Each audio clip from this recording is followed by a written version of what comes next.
السلام علیکم دوستوں، آج ہم قصص النبیین کا 21 سبق پڑھیں گے۔ بسم اللہ الرحمن الرحیم۔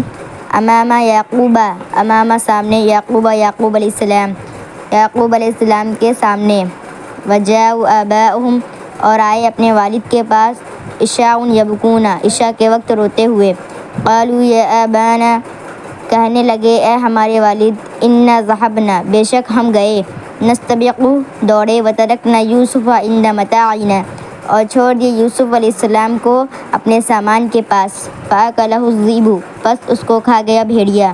وجاءوا علی قمیصہ بدم کذب، اور لائے اس کی قمیص پر جھوٹا خون۔ وقالوا، اور کہنے لگے، ھذا دم یوسف، یہ یوسف کا خون ہے۔ وکان ابوہم یعقوب نبیا، اور ان کے والد یعقوب علیہ السلام نبی تھے۔ وکان شیخا کبیرا، اور بڑے بوڑھے تھے۔ وکان اعقل من اولادہ، اور اپنی اولاد سے عاقل تھے، یعنی اپنی اولاد سے زیادہ عقل مند تھے۔ وکان یعقوب یعرف، اور یعقوب علیہ السلام پہچانتے تھے، ان الذئب اذا اکل، بے شک بھیڑیا جب کھاتا ہے انسان کو، جرح وشق قمیصہ، اس کو زخمی کرتا ہے اور اس کی قمیص کو پھاڑتا ہے۔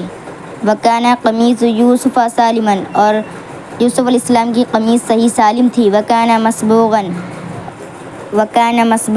فی الدم، اور رنگی ہوئی تھی خون میں۔ فعرف یعقوب، پس پہچانتے تھے یعقوب علیہ السلام، انہ دم کذب، بے شک یہ جھوٹا خون ہے۔ وان قصۃ الذئب قصۃ موضوعۃ، اور بے شک بھیڑیے والا قصہ گڑھا ہوا قصہ ہے۔ فقال لاولادہ، پس کہا اپنی اولاد سے، بل ھذہ قصۃ وضعتموھا، بلکہ یہ قصہ تمہاری طرف سے گڑھا ہوا ہے۔ فصبر جمیل، پس انہوں نے خوبصورت صبر کیا۔ وحزن یعقوب علی یوسف، اور رنجیدہ ہوئے یعقوب علیہ السلام یوسف علیہ السلام پر، حزنا شدیدا، بہت زیادہ رنجیدہ ہوئے۔ ولکنہ صبرا جمیلا، اور لیکن انہوں نے صبر کیا، خوبصورت صبر کیا۔